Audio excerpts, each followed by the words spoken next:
Good morning and welcome to another episode of the Addict's Advocate. I am your host, Dusty Dean, and it is my pleasure to welcome to the show Ian Fee. How are you, sir? I'm doing awesome. Thanks so much for having me. I appreciate it. Hey, I appreciate all the sobriety warriors out there doing their things in all different parts of the world, trying to spread a message that, hey, life does get better in sobriety. It's not a death sentence or a prison sentence, as some would think. I can't have fun anymore. I can't drink. I can't do these things anymore. I used to have so much fun. And well, there's another side of life, and that's the thing that people in sobriety have come to discover, because we thought the same way, right? I mean, we were just as guilty. We were like, there was no way I can exist, and not go enjoy myself a drink on a Friday night or go party with my friends on Saturday night. I'm responsible during the week, so why can't I do that on the weekend? And we know what ends up happening, right? Is that the weekend starts bleeding into the week. And then we start becoming, I have to drive home and stop at the liquor store on my way home because I can't make it through the night without it. And it starts this elusive, deceitful, deceptive, cunning, powerful, misery in your life that you sit there and you start guessing yourself, what sort of person I am that I don't have the strength to do this, to get sober, or I don't have the willpower just to sit there and go, tonight I'm only going to have one drink. Why can't I do that? And we play this mental gymnastics with each other, right? And there's so much more going on, because when we are in active addiction, we are irrational. There's no way around it. We're completely irrational. And so we're trying to jockey around with an irrational brain. And we know we're not going to get anywhere with that. How many times have we been successful at having a conversation with someone who is irrational? It doesn't happen. So when we're doing that with ourselves, we're going to get the same result. So, and so what it takes, right, is the first step is stopping, right? The first step is stopping and getting in those feels, right? Feeling what it's like to be in recovery. And then it's the education, because the education is where the gold's at. And the other thing is that it's the community, because we recognize that there are so many people that do understand what we feel like, that do understand the struggles and the pain, that aren't going to be judgmental with you. We beat ourselves up enough when we're in our own addiction, I think. That's the last thing we want is somebody else harping on us as well. For sure. So, but enough about that whole front end here.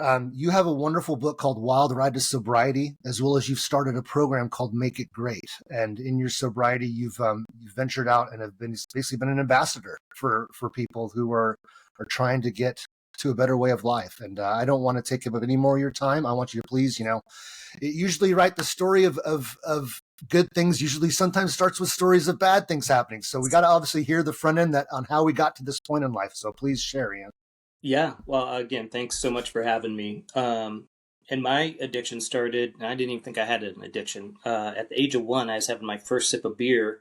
I'm 53 years old, and the parents would rub whiskey on your gums if you were teething, and so I was indoctrinated with booze at the age of 1. At 13, I was hosting my parents' parties. They were pretty much social alcoholics, if you will. In the 70s and 80s, there was always potluck parties, and I realized at 13, man, I could dress up a little bit, look good as a 13-year-old, and run around and make sure my parents' friends had their vodka sodas, and Jimmy had his Crown and Coke, and my mom had her vodka 7 with 2 limes. I knew everybody's drink in my parents' circle. And then I'd start making some money. So I was like, man, this works out pretty good. I was never a big drinker. I would sip a glass of champagne or something with my folks, and they thought it was cute and funny to have your kid drink. But man, as soon as I wasn't a big drinker. I was a good athlete in high school. College hit, man, I was Big Mouth Mickey's, and I got out of the desert, moved to San Diego. You're going to love this story. So I had this Toyota pickup truck, and I took the reservoir where the washer fluid is, cleaned it out really good with vinegar, poured vodka in this thing, punched a hole in one of those little empty spots. And when I pulled my washer fluid, me and my buddy would go get Big Mouth, big gulps, and I would just pull my washer fluid, and we'd have an instant bar in my car and drive around San Diego. That's when it really got accelerated. Maybe I had a problem then, but I didn't recognize it yet. And then all through, I thought booze was my superpower, because I could get people into these environments, and I was really good, pretty good energy, pretty good vibe, pretty good sales cat. If I got customers or clients in bars, I thought, man, it took it to another level. So I was like, booze is my it was the center of my life growing up. Might as well continue it because look at all the cool benefits I get. I get all these clients in, and we drink them up and booze them up. And uh, 2 failed marriages happened to that. 3 kids, not a present father. Um, and you talk about rock bottoms. Everybody's like, "Hey, what was your rock bottom?" And like, man, I stacked all mine. I didn't, again, like you, I'm very lucky. I didn't hurt anybody myself or knock on wood, anything catastrophic happened. But I stacked all my baby habits or all my baby rock bottoms, if you will. And 2017, my second divorce hit me in the face. I was like, hey, you need to go to rehab. And I was like, yeah, no problem. I got this. I can lick this problem. And one of my clients actually went into this rehab prior to me, and it's pretty intense. It's 10 days, and they induce vomiting. It's called aversion therapy. So they give you some Epicac. They make you not feel great. If you have kids, you know what Epicac is. It just makes you vomit. Give you a nice big glass of warm water, and then they start having you swish shots around in your mouth until you are just violently pushing them back out. So I, to this day, almost 8 years, it'll be 8 years coming up in October. My aversion's still really high. I can still go to bars. I can still go do all that. But man, I'll get a whiff of like a fireball coming by. My mouth will water instantly. 8 years later, my aversion's so high. So I stacked all those baby habits, and going into rehab was like, whatever. Okay, I got it. Maybe this is the rock bottom that, second failed marriage coming, kids going into high school and college. I'm going to go in there and I'll be a better dad. I'll do it for my kids. I'll do it for my wife. I'll do it for my business. And something happened to me on that third day in rehab. Somebody like tapped me on the shoulder. The good Lord, I don't know who it was like, hey, you idiot. Unless you're right, nothing will be right. Unless you get your shit together, nothing will ever be right for you. Ever. And that like really like hit me like a ton of bricks. Is like, all right, I'm doing this for me, and I'm going to get me right. I'm going to get my body right, and my mind right, and my thoughts right. And that was a big, big day for me that third day in rehab. Because when I came out of rehab, happened to be Halloween. We were taking daughter trick or treating, so I was super excited. 10 days of being in rehab, I lost 13 pounds. Like ether, coming out of top of the world. Great people, great core people. And I get home, cute little daughter's dressed up. Boom! I got served divorce papers. Just another hit in the face, like, oh man, what a pivotal point of like, I could go back and drink again, or I could stay on this trajectory and keep me right. And so I chose keep me right. And what kept me right was my circle. I know we mentioned that earlier. My circle has been with me in my drinking days, and they have been even there for me in my non-drinking days. Nothing's off limits. We can laugh together, cry together, feel emotions, talk about thoughts. It is so important. Like your circle is makes or breaks you in any aspect of life, especially in the sobriety area. If you're trying to quit something, I don't care what it is, porn, booze, shopping addiction. I don't care what your addiction is. Your core will help you get out of that if that's your desire. So I know that was a little long-winded, but man, my core uh, is my ride or die. That keeps me 8 years sober coming up today. And I think those relationships just get stronger and stronger and stronger. And I'm sure you have those too. That I had this huge circle, and then in my drinking days, my circle's so small and intimate now that I had this false premise of like what these relationships really were. And I was like, maybe because I was the life of the party, I accelerated the party, I funded the party. You realize real quick when there is trauma in your life who your real people are. Because some people, when I was in my tailspin in rehab, approaching my second divorce, they were like rats when the light came on. They were just gone. So you realize real quick who your core people are in your support system for sure. I thoroughly agree with you. And the one thing about addiction, right, is that it's isolating, right? If we don't have our core that wants to drink with us or do use with us, then we're going to do it by ourselves, and then we become antisocial, and then we spiral the consequences. You brought up a lot of good points. One thing from a little humor side, this washer fluid idea, man, that's ingenious. I got to tell you, I should have patented that idea. I should have, like, got on the CVS channel or whatever that is to go like, hey, I got right. this little $4 kit that you could really do some damage to your car. Well, and if you would have marketed in the '80s, they would have been, yeah, that sounds great. Let's go ahead and Oh order yes, one. no, because in the '80s right. we're running around with, we're in the car with no car seat on, the windows rolled up, parents smoking, bouncing around, like that's was normal. Today that's like, Yeah. That's child That's abuse. jail. That's jail time. Yeah. Me and my friend used to go to this a country bar that was a couple cities away here in the Bay, and we'd basically start at his house, and we'd basically take a big gulp, fill it up with Jack Daniels, splash it with Coke, and all the way there, him and I would just back and forth it. So that way, it would be we'd be a cheap date. We'd be at Yeah, the bar, and we'd maybe need a beer or two. That was it. yeah, We wouldn't have to. yeah. We were already buzzing for sound. But just the carelessness, the carelessness, and or the look how cool I am. It's that. I Mm-hmm. mean, who are we trying to impress? All we're trying to do is impress our addiction. I mean, that's really all we're doing. That's all we were doing.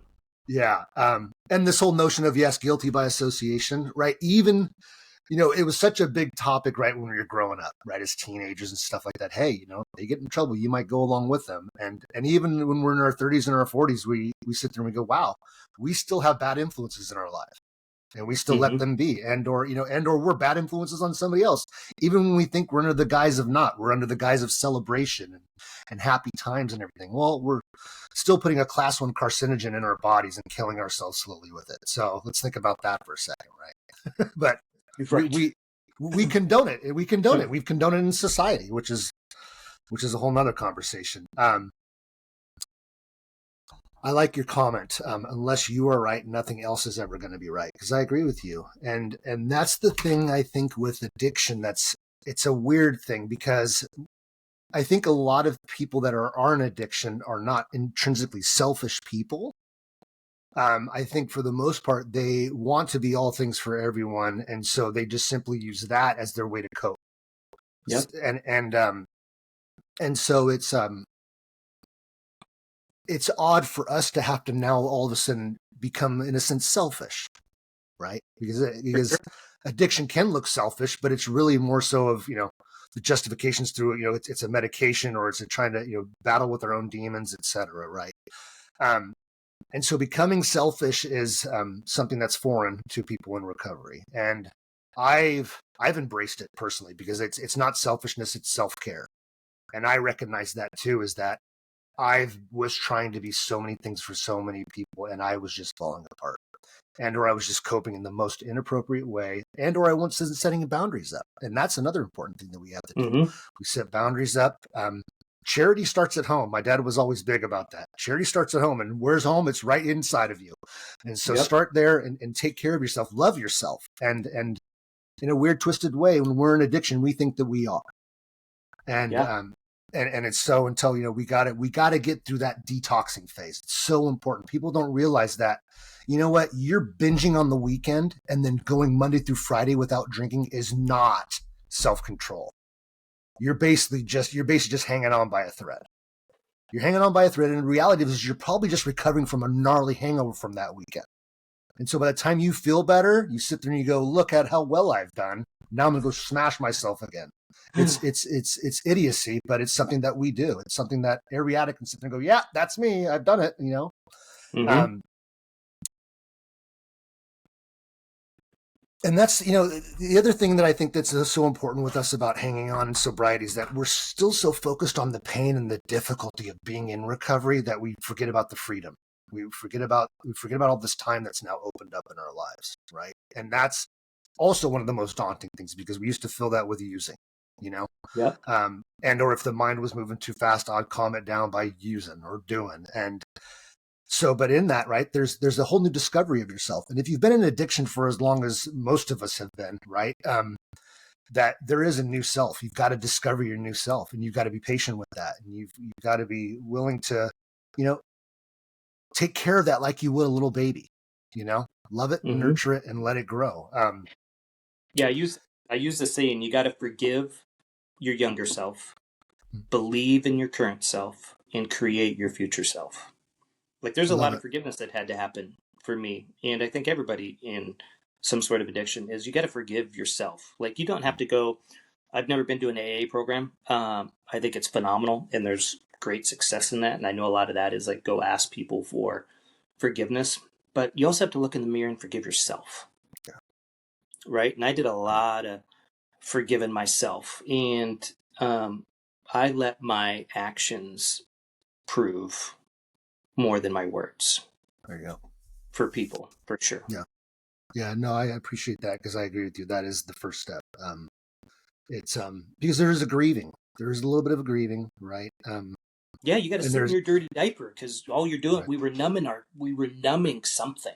Everybody right, was numbing. If there's an addiction, I promise you, you start peeling back the onion, there is a deep childhood issue there yeah, somewhere, and yeah, you have to go sit in those feelings and sit in your dirty diaper, which we were just, I numbed for, I don't know, 34 plus years right, before I could sit in my dirty diaper and be like, man, you got to feel those feelings to heal and to get right, past them, and it's okay to feel them.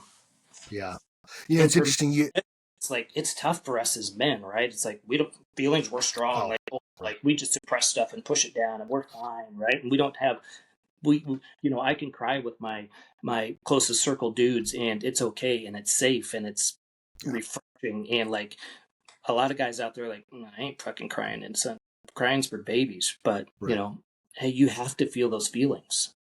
yeah. No, and I agree with you. That is the fruit of the sobriety groups, right? Is that you can Mm-hmm. be raw, you can be you, and people will sit there and nod in agreement because they've been there, they feel it, they Mm-hmm. know it, and it's Yep.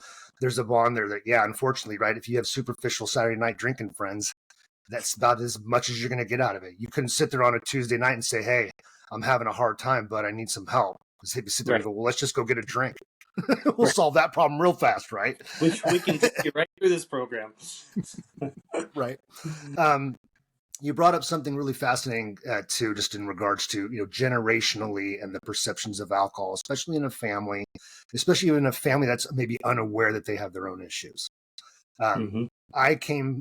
my story is kind of interesting in that my mom's side, my grandfather and my grandmother were basically functioning alcoholics their whole life. My mom saw a lot of that growing up and was like, hell no. I never saw my mother drunk. The irony is that she met a man, ultimately my biological father, who was a Vietnam vet, childhood trauma, and ultimately she married him suffering and had me while he was suffering a heroin addiction that ultimately didn't survive. Right, they didn't survive that relationship because of that. And and yet so, she removed me from that horrible environment, right? I had addiction basically genetically from my biological father, obviously. I had genetics, in the alcoholism coming from my mom's side, right? But then obviously what had happened is that she ended up met a new man and married a man who I thought was my father. I never knew until I basically was in high school that he legally adopted me. Um, but so then fast forward, like going through like my late teens and stuff, we'd have family parties and things like that. And the family was always like, hey, if you're here, you're on site, right? You're going to be, deemed responsible, whatever. We'll let you have a beer or two with us and things like that. And so there were instances when I was underage and I was drunk and my family was around and there was never anything brought up about, hey, this boy is genetically aligned with a heroin addict. This boy is also genetically aligned from the other side with alcoholism. Should we have a concern, right? And their perception was, no, this is a willpower thing. And so, you kind of push it under and you just sit there and you deal with your own flaw, if you will, and try to just muscle through it and or hide your addiction in whatever shape it is. And so that's interesting to me, right? Because I had family that were armed with seeing all of that and had witnessed that and experienced all that, and yet they still didn't witness it and or still understand addiction. And that's why I urge people to go and at least try it. Try sobriety because you'll recognize there's a lot more there than what you think. You Yeah, know? there's so many people, I think, out there in that are so sober curious. Mm-hmm. There's, look at, if you go into any store, and you walk down the beer aisle, half of it now is non-alcoholic. Non-alcoholic Yeah, seltzers, like every yeah, beer manufacturer has some sort of non-alcoholic. yeah, That should be a flag too, of like, the pendulum is shifting, yeah, right? yeah, If big heavy alcohol companies are, half the aisle is non-alcoholic. They're Right. keeping up with the times, man. There are so Yeah. many people that are sober curious, which is great to see. Yeah, I agree with you. And I know the Generation Z, I think, is one of the biggest proponents of it. They're Hmm. like, yeah, they've, and I guess, a lot of alcohol manufacturers are sitting there scratching their heads going, uh-oh. Uh-oh. Because I'm hearing like even like Vegas now is like a different scene a little bit, just because, the generation that's usually partying, the 20s, the Hmm. 30s, they're not imbibing the same way they used to. Yep, for Um, sure. and you know what? That's a beautiful thing. I think that, we need to evolve as a nation and a society, and we can learn. We can still continue to grow. Right.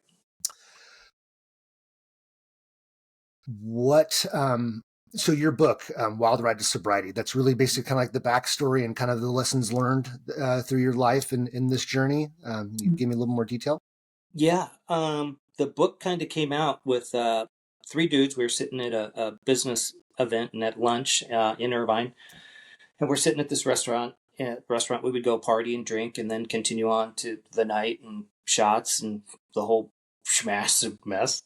Yeah. Three dudes sitting right next to us having martini lunches. It was like a mirror image of us like years ago. And then the shots flow, and then they get louder, and then they're flirty with the waitress and be like, "Man, that used to be us." And we shared some funny stories. One of the guys like, "We should write a book," and I'd be like, "That would be so fun." And then the other guy's like, "Hey, I know this ghostwriter." So it kind of started with three of us.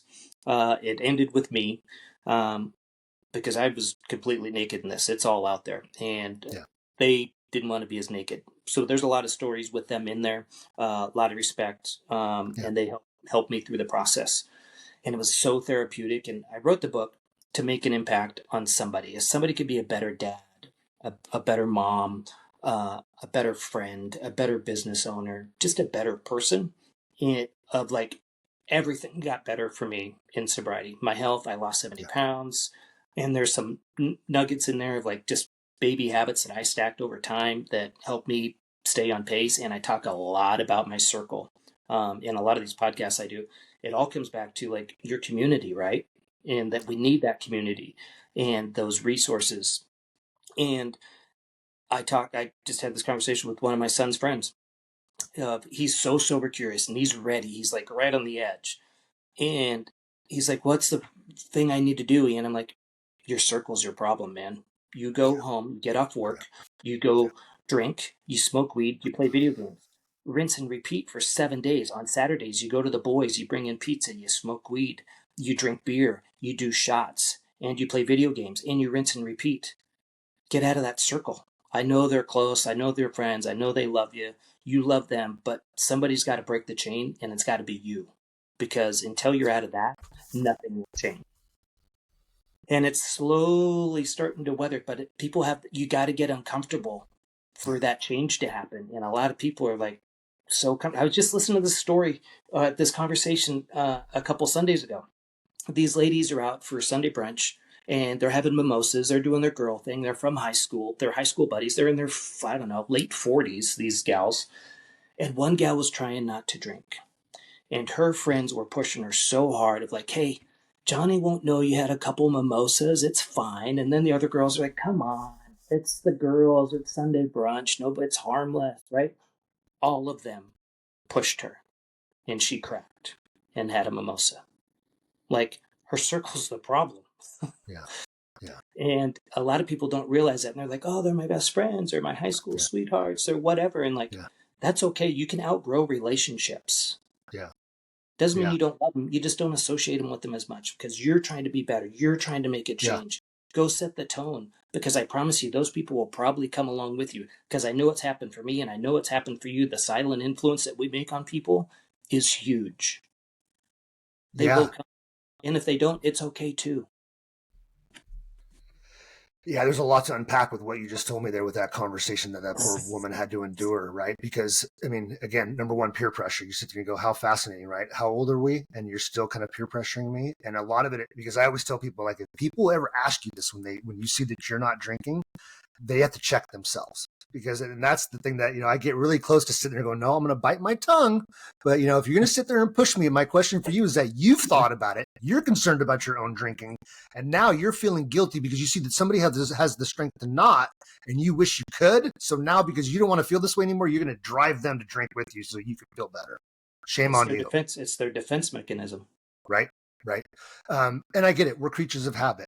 This is what I do. How do I not, and it's, addiction is cunning, powerful, and baffling. And I always tell people, if addiction showed you what it's capable of at the beginning of your starting of using, we'd have a lot less addicts in this world.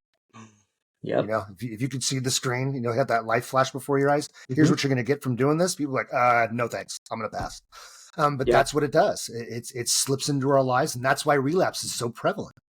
We sit there and we get a time away, and the brain goes, look how strong you are. You're you got this, man. I'm so proud of you. I'm so proud of you, body, that you got so much control that, you're going to just, maybe this weekend, right? You're just going to go and let yourself have just one because you're so strong, and then you're just going to have that one, and you're going to walk away from it for that weekend. And that's going to, again, exemplify how strong you are. And then all Monday, Tuesday, Wednesday, Thursday, and Friday, you're going to ruminate about drinking again. Right? All week long, right? And you're going to be in your own prison waiting. And that's the thing that people don't understand about addiction, is that it's the rumination. The rumination is the worst, because it just engulfs you. There's nothing else in your mind except for satisfying that itch. And it covers all aspects, right? It's like, hey, let's go celebrate and go drink. I did this with my crew.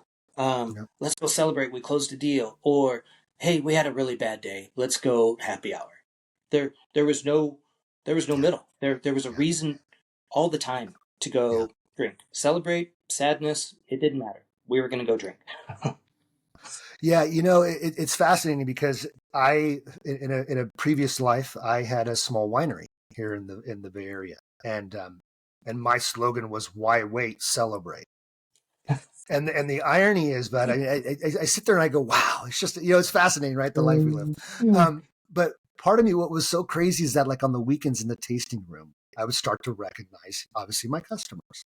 And then as time went on, I sat there and I went, wow, I'm probably dealing with a bunch of functioning alcoholics that are basically my patrons. So it became a moral dilemma in a sense for me, a little bit of a moral struggle. I'm sitting here going, wow, I'm helping them imbibe in their downfall, yet here I am, the winemaker, and here I am in my own addiction, not recognizing it. So you just sit there and you're just like, wow, this circle that we created for ourselves. So nonetheless, no, I didn't realize that I was truly an addict at that point, even though, I'd had, of course, my bouts and, bad nights and, never again, or I'm not going to drink all week to show you how strong I am. And how many times did you pray to God, if you just make this hangover go away, I'll quit drinking? Like, man, I gave so many false promises to the Lord and myself. It's not even funny. I have one night in particular, and gosh, it was almost 20 years ago. And of course, it didn't stop me then, but I remember I was at a casino. The wife was like, hey, I'm going to go up. I'm like, okay, I'll be up shortly. And of course, at least $1,000 later, and probably 4 hours later, and half a dozen vodka martinis later, I basically stroll in at 4:00 in the morning. She goes, where have you been? And I basically hit beeline to the bathroom, and I'm praying over the porcelain God, and I'm looking up at her going, I don't know why I do this to myself. And yet I kept on going.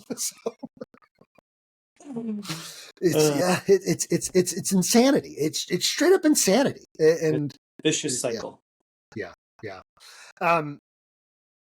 So with the time that you've had in sobriety, what are the triggers that get you?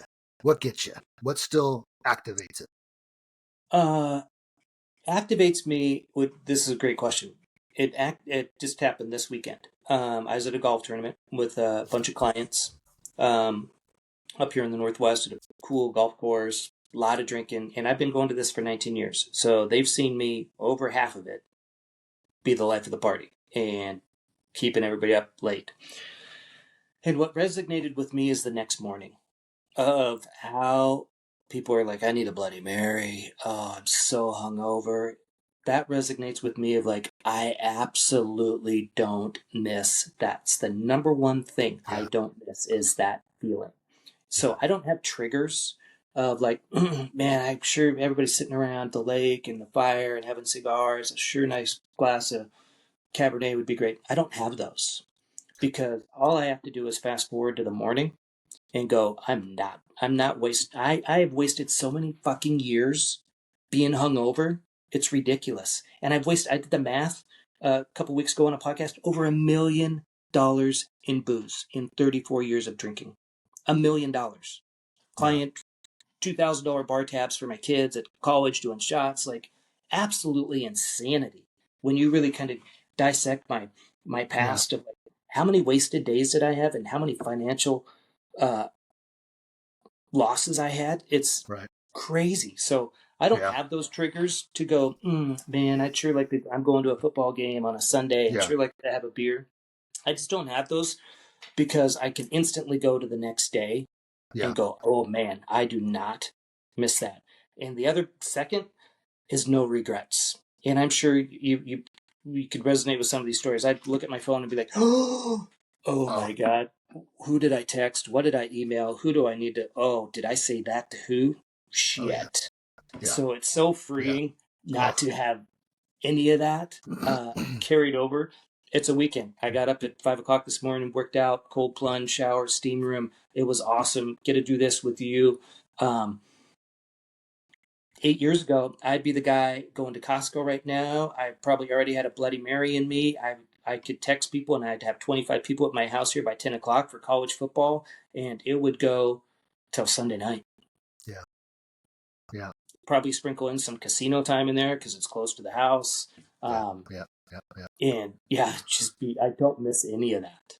And Yeah. I have just as much fun. I just went to a concert last night, had a ball. I probably had more fun in than in my drinking days because I'd be so worried about making sure everybody had cocktails, or I just met people next to me. I need to go buy them some Trulies, and I wouldn't even enjoy the experience. Yeah. To be so present. That's the other thing is like there's a whole new meaning of being present for me. From I thought I was there for my kids because I was the party house. I was the dad that would be like, oh, we can go to Right. Ian's and drink, and he's always going to take care of us. Um, and there would be times, and my kids were great athletes, and I would be at the game, and I'd make sure everybody in the stands had their red Solo cup. And if it was a morning time, we'd be doing Bailey's and coffee. If it was 1 o'clock, we were doing vodka sodas, and if it was a 3 o'clock game, we're doing Coors Lights. Um, and I'm making sure everybody's good as my kids are playing sports, crushing it behind me. So I thought I was this present dad, but I wasn't. I was physically there as a drunk buffoon. Uh, but that Yeah. meaning of present is way different today for me, of like Yeah. being there, of like what that definition really means to me. Yeah. Yeah. I agree with you. I'm not, I don't have that problem of being, in a bar and seeing people drink. What gets me triggers wise is just my own internal state of being. Something stresses me. I had, one of the ones that was really prominent for me was that I was in Tahoe for a weekend and ended up getting hit with a whole bunch of snow on the way home.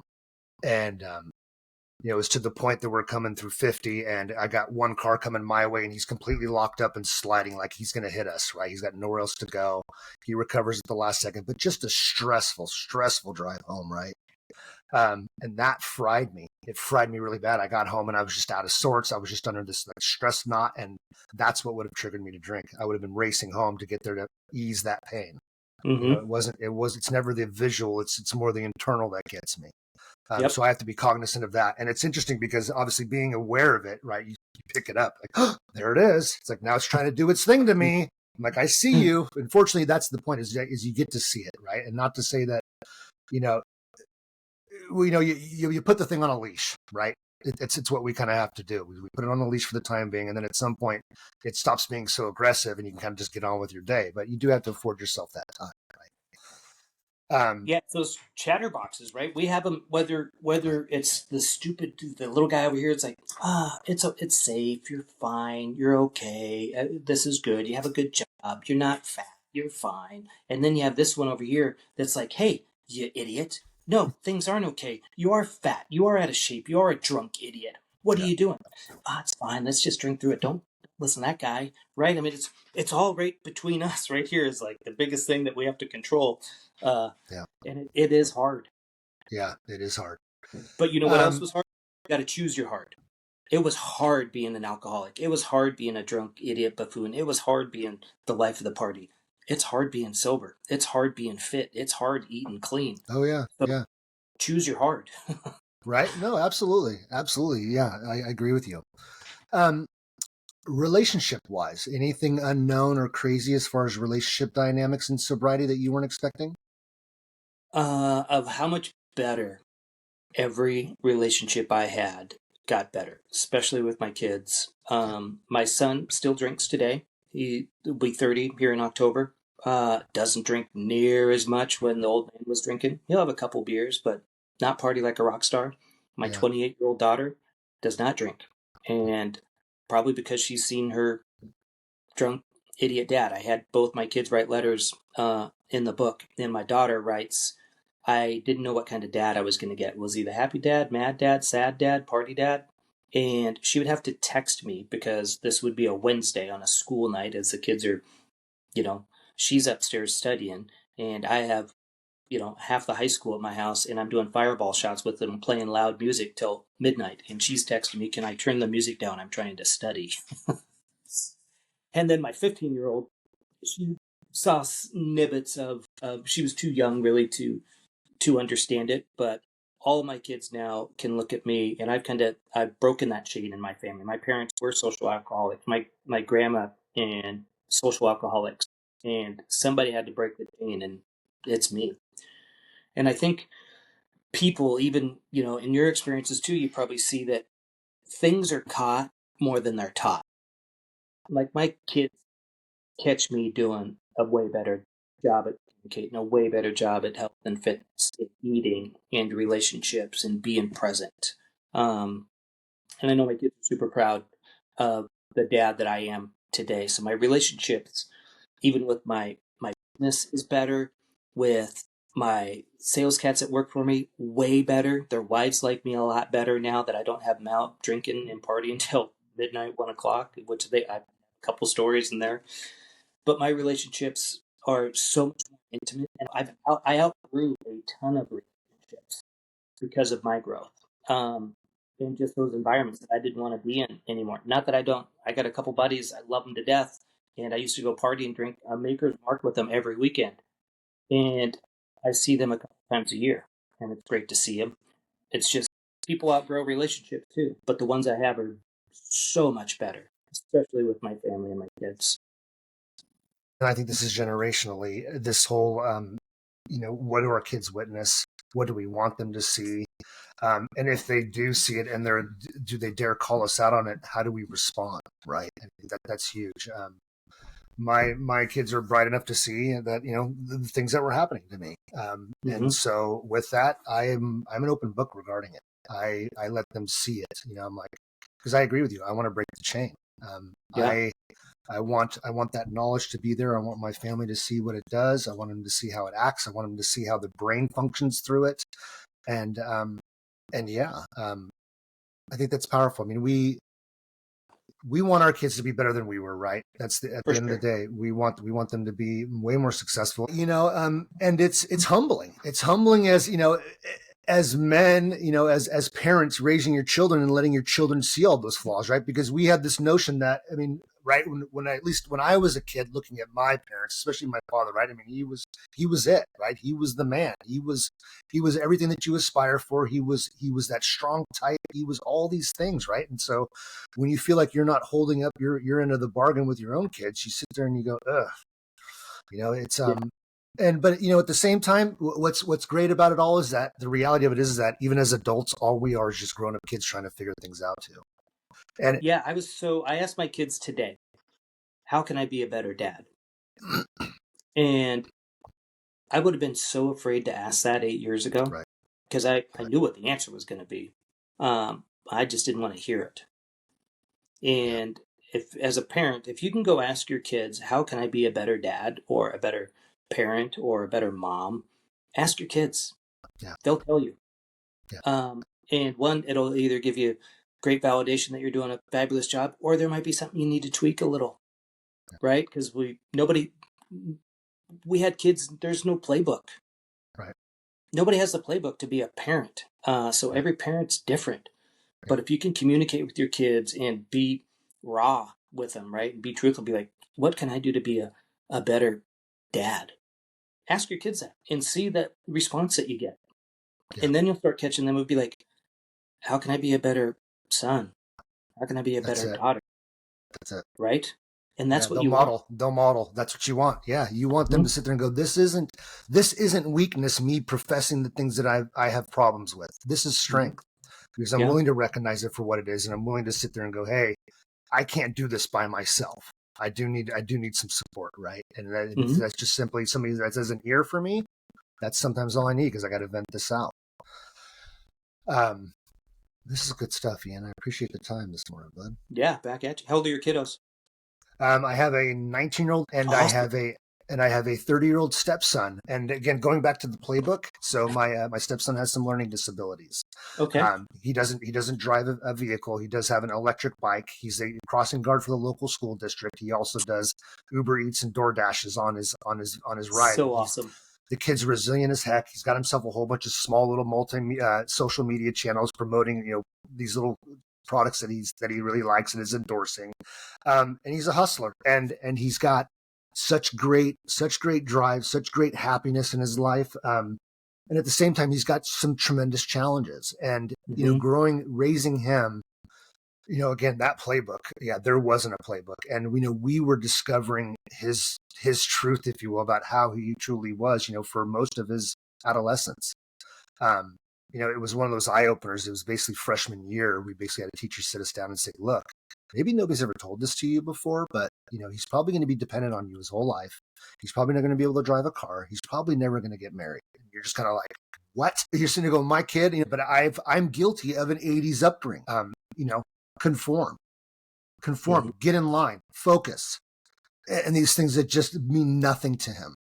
And if anything, all you're doing is you're pushing them away further, because it's just not Right. the way they operate. And so nonetheless, that's growth for me, because it also lets me, anybody else that I interface with, right? We just can't assume that everybody thinks the way that we do in this world, because that's a Right. that's a trap that's going to end you up in a lot of misery. At the end of the day, I mean, he lights up so many people's lives, and I don't know how much of the addiction he really saw with me and or his perception of it, but my daughter, she's actually studying to be a teacher, going through child adolescent development, loves psychology and stuff, and she gets it. She sees it in Mm-hmm. me. She has no desire to drink, and things like that. And so thank God, because yeah, I mean, we just we want to take care of ourselves, and sometimes we think that we are with these things, and ultimately it's just a slow death. I'll never forget a doctor telling me, he goes, the time that you see alcoholism affecting your body, because it's usually too late, because you're done, because you have all this time to make your mind up, but once the body starts revealing itself, it's really difficult to reverse what's happened. And if that doesn't scare somebody, I don't know what it Yeah. is. But again, depression is what it is, right? I mean, I've battled with it, and people Mm-hmm. get themselves in a mental place that they can't get out of, and they're fine with dying, and that's a scary reality. Pull your book up for me so I can see that wonderful cover. It's a cool looking cover. So is That's that actually a you? real. Is That's that you? Yeah. I'll I love email it. it. We had to have it edited a little bit. That's me with a real Marlboro. That's a real Coors. 6 shooters on fake 6 shooters. You remember the old cap guns? I know you do because you're Yeah. my age. Yeah. And it had to get edited because I peed my pants, but it is absolutely fitting. Perfect. Yeah. It's perfect. Absolutely perfect. I And love there's it. a I lot of love it. pictures in here. It's a super easy read. People read it in an hour ish. It's not Nice. chapter driven. It's kind of stories. It resonates with a lot of people. You see me. That was me in I love it. Vegas. Go. There you go. Perfect. Oh, wow. Wow. I was a large Yeah. Marge. Good for you, man. That's awesome. Yeah, so That there's is a lot so of awesome. pictures in here that just relate to the story Yeah. and then my core people, man, which just in my kids writing it'll tug at parents' hearts. If you're a parent, you're reading this book, you will have a tear, I promise you, Yeah. of just the dysfunction I put my family through and 2 failed marriages. And you got to look in the mirror every day and go, it's on me. Yeah. Like I had so much blame and be like, it's their fault, they whatever, and I'm making the money, and you have a nice house, you don't have to work, right? And it was like, man, I was the problem. And Yeah. Common two failed denominator, right? marriages, I'm so not proud of that. It's insane. But again, where I am today, and you can do it at any age. I was in rehab with this gal. She was 82 years old, and she learned to fly a couple years ago. Um, she's coming on 90, I guess. Sweetheart of a lady, just living life like she's in her 30s, and she's 90, Love it. and great grandkids, and like sobriety is like a whole new world for her. She doesn't even think she's 90. Like she I love believes it. like I'm living life. And talk about setting the tone at an 80-year-old grandma of breaking the chain for her family and those great grandkids, man. She doesn't even realize the silent impact she's making on that, which is so awesome. I And love it's it. no different than you doing this podcast, man. If you can make a difference on somebody, it's a win, and it makes you feel so amazing that you could be naked and your stupid debauchery can make an impact on somebody. It's so important, and that's the thing it was so reaffirming. It's one of the things that's so powerful, that's so reaffirming. Whether you're in rehab, whether you're in an AA meeting, anywhere, it's when somebody sits there and just starts divulging what's happened in their life, and you sit there and you go, these veins are very similar. Wow. Like I thought I was the only one that ever felt this way. I thought I was the only one that ever experienced this. I thought I was the only one that was this big of an asshole. Apparently I'm not the only one. Thank God there's more like me. And so there's hope for us. One of the things that like you keep touching back on is that, yeah, if we're the common denominator, right, we need to check ourselves. Definitely to check ourselves. I had that statement a lot throughout my life going, why are these things so problematic? And my father would always sit there and go, well, let's look back at you because you seem to be the only one having these problems all the time. So, um, but the other thing that's so important, right, is that just because you have a problem doesn't necessarily mean that it's on you 100% to figure it out yourself. There are Mm-hmm. armies of people that want to help you figure this out, right? So And many that's, resources, and yeah, especially because, now. I think in the yeah, last 4 or 5 years, even there's sobriety coaches. Like I didn't even know what that was 8 years ago. And yeah, there's so many podcasts, so many books, and so I mean, just yeah, Google it. There's so many outlets to, and the biggest thing it comes back to is what's the right community for you. right. That's it. That's it. You'll find your army. You'll find your people. Yeah, Mm-hmm. you absolutely will. One final thing that you had touched on, in just regards to this wonderful lady at 90 flying and things like that. She's my role model now. She is apparently now my role model. I found one. But it's this notion of, if her mentality is back to when, like she's feeling youthful again, part of the problem is that we have emotional immaturity when we're in our addiction. We don't grow. We stop our growth, right? And so Mm-hmm. managing things from a mature adult, rational, relational, emotional level, we can't do that, right? And so unfortunately, yes, even in our 40s, we can still respond to situations in our life as if we were 18, unfiltered, unrefined, and it's and there is, as much as that has stunted our growth, there is a niceness, there's a beauty about having it being so present now, right? You're Mm-hmm. so present. You're physically fully enjoying life, right? And the growth is so profound because I know that there are people in this life that don't have addictions, that don't struggle, that aren't as even self-aware or not even as present in their lives as somebody who's in recovery is, right? For And I, sure. and I think that and so with that, right, there are these models of growth, these models of sobriety and everything are applicable to people just on a personal growth level, even if you don't have an addiction, right? The 12 steps has a lot of fruit in it for somebody that could just simply be a better person, right? And that's the beautiful thing, right? Because just stopping using and stopping drinking is not sobriety. Right. All yours basically dry and you're hanging on for dear life. I mean, let's not kid ourselves. You've got to get that growth. You've got to get the education behind you. You got to get the growth behind you. It's the only way to be successful and staying And in it. for sure. And everybody has something. Childhood, if I do a lot of therapy and a life coach, and like Yeah, most of my issues are in my childhood that I am addressing now at 53 yeah, to feel and fix. And people without addiction problems, everybody has something. And I know yeah. a lot of super wealthy people and kind of got them on this therapy that I do. And it's crazy their childhood, how it affected them today. And it's kind of like this epiphany of like, wow. And people, I do truly believe people want to be better people and Yeah. go make a positive impact on people. And don't watch the news, man. The one of people are like, Yeah. how do you stay so positive? I don't have all this noise, Yeah. and I just look at it as like, how can I go make somebody feel better today, right? Yeah. Because it's not what you say, it's how you make people feel. That's what they Yeah. remember. How did you Yeah. make them feel? Right. Um, and you can get people's energy. Like, man, you got such an amazing positive, energetic vibe. It's got to be just electric around your house with your kids, and like you can feel that, right? And that just kind of spreads. And when you go out to Starbucks to go get coffee, man, you brighten the room when you go in it, right? Because of that Yeah. energy and vibe. Yeah. And there is not there the bad shit happens in the world. I get it, but Yeah. not as bad as what we live day to day. So go Yeah. make somebody's day. Open the door for them. Go buy the lady Yeah. coffee in front of you, man. Just you can go make a massive impact by doing the smallest things in the world. Open the door for smiling.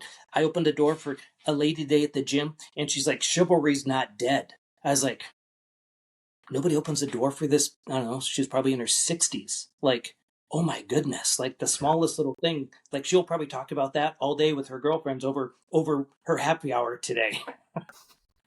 Right. Right. Right. Happier that she can control and it doesn't control her life. Right. Right. Right. So, um, Ian, but I appreciate this time. I'd love to get you back on the show again, and just continue more on your journey, and Yeah, I'd love it. I keep appreciate you growing. having me, and Yeah, you and I'm going to put up keep. the resources for obviously somebody to be able to purchase your book as well as the your program. We didn't really talk much about Make It Great. Can you elaborate a little bit more on that? I can. It's really stagnant. It doesn't do a whole lot right now, but Okay. it's got a great story behind it because it Okay. started in rehab with me. There's Okay. this big smokers lounge here in Seattle at this place called Chick Shadle.